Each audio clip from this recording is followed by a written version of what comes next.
I've been in public service for 27 years. I have never been accused nor charged with corruption. This is the sterling record which they are trying to tear down, and I tell you, they will not succeed. I will defend myself, Mr. President, against these malicious and false allegations. In fact, I have already filed and will be filing necessary and appropriate charges against my accusers and prove them wrong. Hello mga kabalbas. Senator Chis Escudero nagsalita na. Mula sa matagal na pananahimik nang matanggal siya bilang Senate President. Sa ating video ngayon ay ating mapapanood at mapapakinggan kung paano niya tahasang itinuro si Martin Romualdez na ang may pakana ng lahat. Panoorin natin ang video. I rise to make a brief manifestation in response to the events of recent days. Ginoong Pangulo, meron po tayong kasabihan sa wikang Pilipino. Kapag nagturo ka ng daliri sa iba, may tatlong daliri na nakaturo palagi pabalik sa iyo.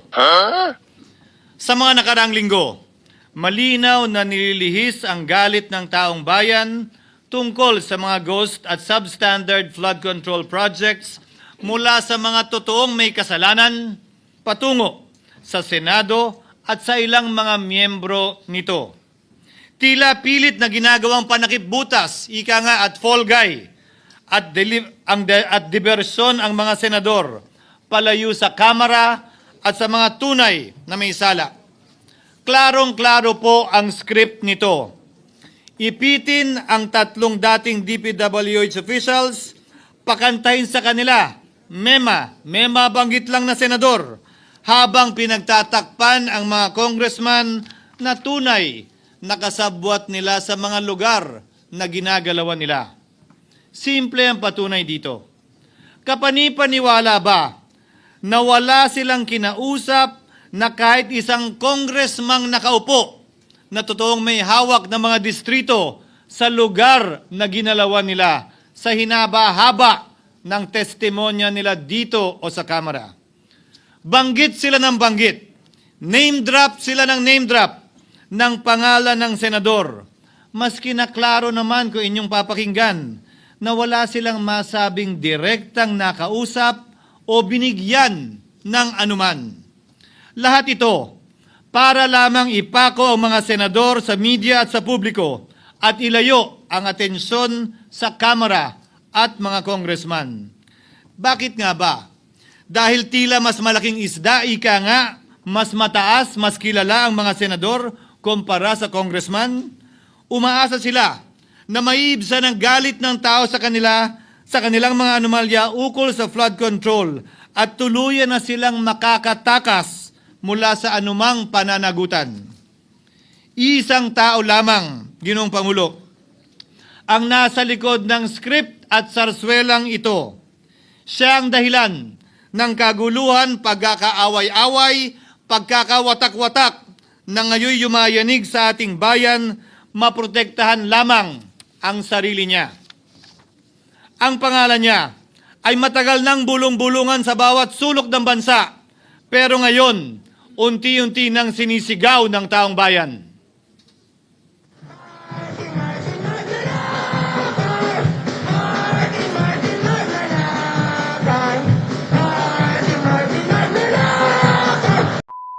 Ginoong Pangulo, minamahal kong kasamahan. Bakit tila sa Kamara, dito mismo sa Senado, at sa ilang media, ay hindi pa din nila kayang sambitin ang pangalan niya? Pues, sasabihin ko, Martin Romualdez. Minsan ang binanggit ng mga diskaya ito mismo dito sa Senado, ang kanyang pangalan. Pero agad itong pinabawi nung humarap sila sa Kamara. Binanggit ni Master Sergeant Gutesa ang kanyang pangalan. Pero ultimo notaryo, natunto nila at pinabawi nila ang pagnotaryo. Buti na lang, huli na't nasabi na niya ang pangalan ni Martin Romualdez na pinanumpaan dito mismo sa ating Blue Ribbon Committee. Hindi ba't si Ginoong Gutesa hindi ba't si Sergeant Gutesa lamang ang bukod tanging testigo na walang kinalaman, hindi sangkot sa flood control issue, walang hininging immunity, deal o proteksyon kapalit ng kanyang pagtestigo. Siya ang kauna-unahang nagtestigo na personal na naghatid ng pera sa bahay mismo ni Martin Romualdez. Ang salaysay niya, Ginoong Pangulo, ay kumpirmasyon ng matagal nang isinisiwalat ni Congressman Chanco at Mayor Magalong kung sino ang ulo sa paglilimas sa kaban ng bayan na ating naririnig na rin. 13,803,693 with Congressman Saldico as proponent. For the record, ang binabanggit po nating Representative Elizaldico, siya po yung chairman ng House Appropriations Committee. Walang kaduda-duda yan. Ito nga, hirap na hirap silang banggitin pa yung isa sa mga mastermind nila dyan, si Saldico. Hirap na hirap pa silang banggitin. May isa pang mas mataas sa kanya? Hindi naman gagalaw yun kung walang... Siyempre, hindi naman gagalaw yun kung walang pahintulot yung mas mataas sa kanya. Ginoong Pangulo, pahintulutan niyo po ako magkwento ng konti upang patotohanan ang mga salitang ito. Taong 2023 nung tinalaga si Ginoong Kiko Laurel bilang kalihim ng kagawaran ng agrikultura. Bilang suporta sa kanyang mandato, tinanong ko noon ang isang simpleng katanungan sa budget process natin. Bakit mas malaki ang pondo ng flood control kesa sa agrikultura? Why is it that the budget for flood control is bigger than the budget of the Department of Agriculture or the agriculture sector as a whole? The fifth biggest allocation, not even a department, is flood control. And allocating a measly 31 billion for irrigation, for rice. Pagkatapos po noon, tinulungan ko siyang bawasan ng flood control budget at idagdag sa 2024 budget ng Department of Agriculture. Aniya, tumawag daw sa kanya si Congressman Zaldico dahil pinapatanong daw ni Speaker Romualdez, bakit binawasan ang pondo ng flood control? Ngunit wala nang nagawa si Congressman ko dahil sinabi niyang pasayan ng Pangulo. Nung termino ko rin po bilang Pangulo ng Senado, maraming beses po akong tinanong ni Pangulong Bongbong Marcos tungkol sa panukalang budget para sa 2025. Sinabi ko po sa kanya ang buo at tapat na katotohanan para malaman po niya ang tunay na larawan at sitwasyon ng pambansang budget para sa taong yon. Ito marahil, Ginoong Pangulo, minamahal kong kasamahan, ang isa sa mga dahilan kung bakit pinag-utos ng Pangulo ang pag-veto at pag-for late release sa FLR at pag-hold ng malaking bahagi ng budget nila. Marahil, isa rin ito sa mga dahilan kung bakit ninais ng Pangulo na matanggal si Congressman Zaldico bilang chairman ng House Committee on Appropriations dahil sa mga inilahad ko at marahil na-discover din ng Pangulo kaugnay sa 2025 budget. Hindi malayo, Ginoong Pangulo, na naganap din ang mga ito noong 2023, 2024 at mga nauna pang budget kung saan napakaraming ghost at substandard projects ayon kay Secretary Vince Dizon at ayon mismo sa talumpati ng ating kasamahan na si Senator Ping Lacson. Ngunit marahil ay walang naglakas loob na sabihin ang katotohanan kay Pangulong Marcos o magsumbong sa kanya kaugnay sa ilang mga bagay na ito bago ako. Nais ko din pong kumpirmahin ang sinabi ni Congressman Toby Chanco na ang pag-file ng impeachment complaint laban kay Vice President Sara Duterte ginamit na paraan ni Speaker Romualdez para mag-release ng pondo nila na naka-FLR or for late release bago mag-eleksyon.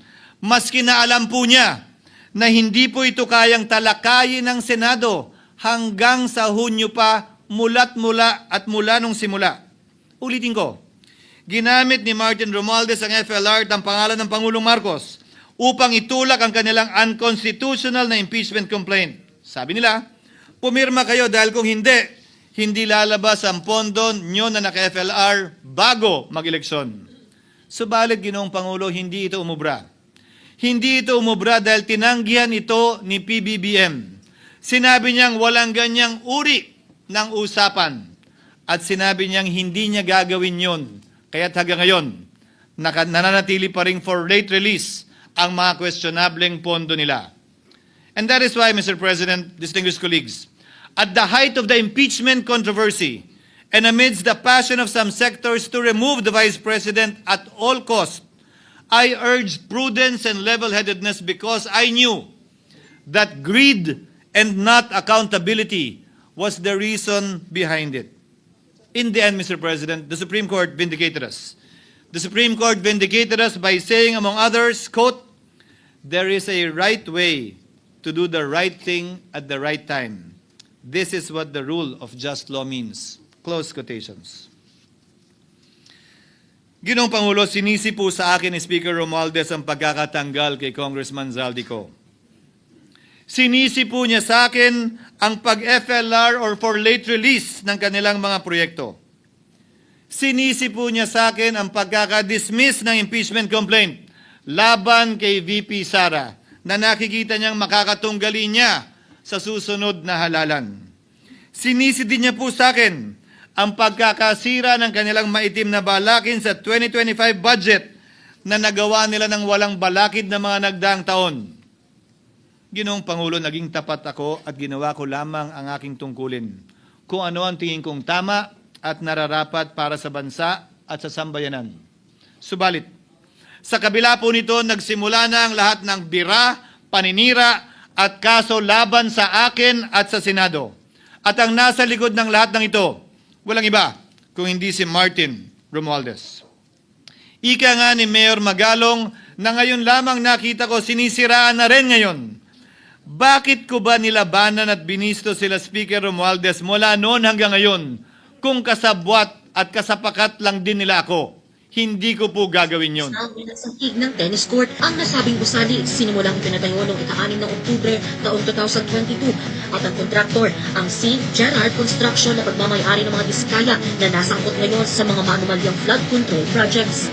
Dahil dito, kwenasyon ng ilan ang pagiging special advisor ni Mayor Benjamin Magalong sa ICI. Lalabanan ko ba yung ang lalakas na yan, sila Speaker? Lalabanan ko ba yung mga mayayaman na yan? Kung ako'y bulok, I fought for what is right. Ano nga ba ang ginawa nila sa akin? Una, hinalungkat ang isyo ng campaign contribution na tinanggap ko mula sa isang individual na may-ari ng kumpanyang nakakuha ng kontrata sa gobyerno. Inipit niya ang budget ng COMELEC sa Kamara dahil dito at binusisi ang di umano kaso kong ito. Subalit, Ginoong Pangulo, tulad ng sinabi ko sa simula ng aking talumpati, kapag ka nagturo ka ng daliri kanino man, may 3 daliring nakaturo pabalik palagi sa iyo. Anong nangyari? Hindi ba't biglang may lumabas na ulat ng PCIJ na ang dami naman palang opisyal, hindi lang senador, mas mataas pa ang tumanggap din ng ganung uri ng kontribusyon noong 2022 elections? Ang tanong ko ay simple. Kung legal at walang mali sa ginawa nila, edi dapat legal din at tama ang ginawa ko. Pero bakit ako lang ang iniimbestigahan tungkol dito?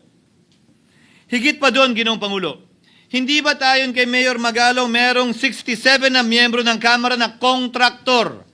Ito po ay mga miyembro ng Kamara na may construction firm na nakakuha ng kontrata sa gobyerno. Kung bawal talaga ito, ibig sabihin ba niyan, bawal na nilang gastusin ang sarili nilang pera para sa kanilang sariling kandidatura? Bakit hindi din binubusisi yun? Bakit hindi inaalam yun? Ako lang talaga? Pangalawa, inintriga ni Martin Romualdez ang dating liderato ng Senado dahil sa pagkakaupo at pagdinig ni Senator Marcoleta sa Blue Ribbon Committee dahil marahil sa pananaw niya ay hindi siya safe kay Marcoleta. Ngunit, Ginoong Pangulo, sa hindi niya inaasahang pagkakataon, nung araw ding yun, nagsalita ang mga diskaya, pinangalanan ng 17 congressman na kasosyo niya, kabilang ang pagbanggit na naman ng pangalan ni Martin Romualdez.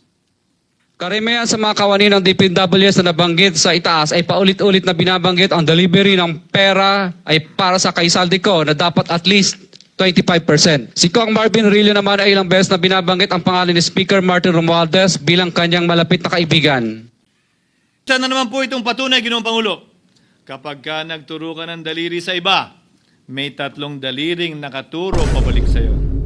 Pangatlo, sa pagdinig ng Blue Ribbon Committee kung saan niname drop ako ni Yusek Bernardo, bagaman inamin niyang personal na mismo na hindi niya rekta kung nakausap o binigyan ng anuman, bigla namang tumestigo si retired Master Sergeant Gutesa at muling pinangalanan si Martin Romualdez na hinahatiran daw niya ng pera sa mismong bahay nito.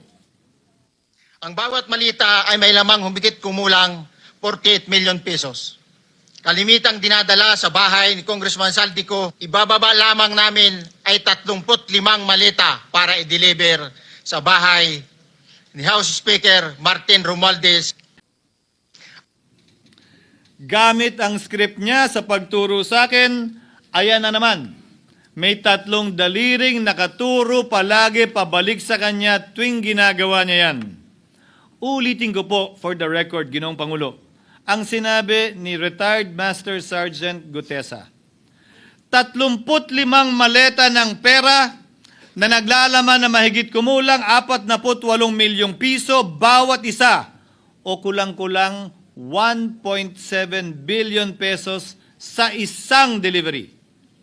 Ay di umano hinatid niya sa iba't ibang bahay, sa iba't ibang pagkakataon ni Martin Romualdez. Subalit, sa kabila ng lahat ng ito, hindi ba nakapagtataka?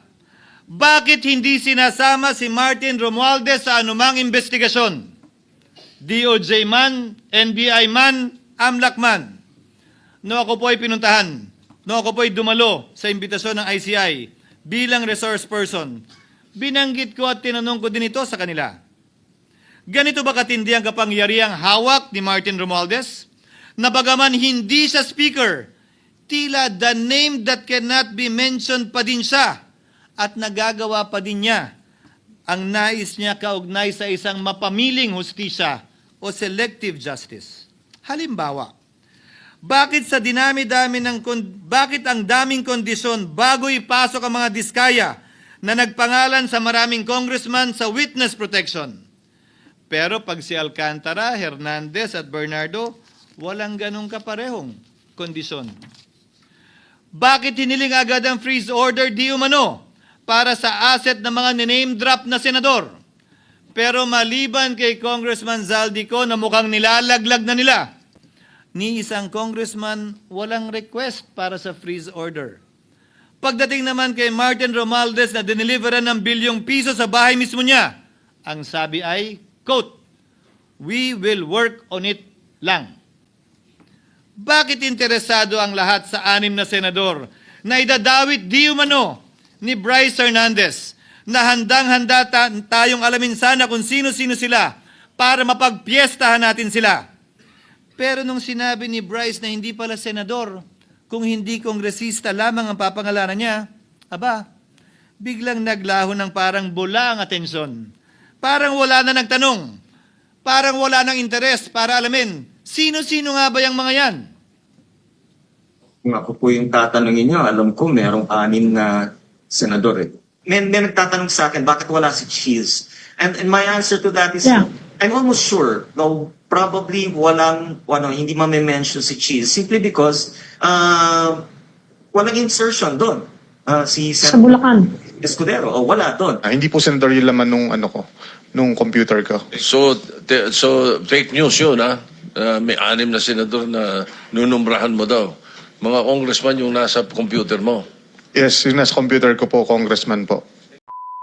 Nagkataon lang ba, Ginoong Pangulo, na ang mga nakaupong senador na dinidiinan sa ngayon ay ang dating Pangulo, dating pro tem, dating punong mayoriya ng Senado, na lahat nagkataon din lang ba na bumoto kontra sa depektibong impeachment ni Vice President Duterte o talagang tinumbok lang kami?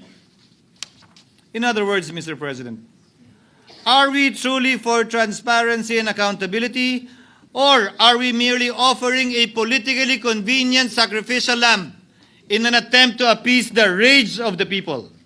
What is painful, Mr. President, is that along the way, reputations have been disparaged and tarnished. Innocent persons have been implicated, and the Senate is slowly but surely being destroyed. Nagkataon lang po ba na ang lahat ng ito o ito'y sumusunod sa isang script, direksyon at basbas ni Martin Romualdez? Sa kanyang script na naglalayong ilihis ang galit ng bayan mula sa kanya at sa mga kasabwat niya at ituro ito sa Senado at mga senador. Ginoong Pangulo, ang script at sarswelang ito ay di uubra dahil napakalayo po nito sa katotohanan. Napakasama sa panlasa at tinitiyak ko sa inyo, hindi po ito matatanggap at lulunukin ng sambayan ng Pilipino. I've been in public service for 27 years. I've never been accused nor charged with corruption. This is the sterling record which they are trying to tear down, and I tell you, they will not succeed. I will defend myself, Mr. President, against these malicious and false allegations. In fact, I have already filed and will be filing necessary and appropriate charges against my accusers and prove them wrong. And with the help of the Almighty, I will be vindicated and declared innocent, I am sure. Kaya ko po ipagtanggol ang sarili ko, Ginoong Pangulo. Ngunit, Ginoong Pangulo, sino po ang nagtatanggol sa ating institusyon? Kaya't ang aking tanging hiling po sana sa inyo, Ginoong Pangulo, at sa ating mga kasamahan sa Senado.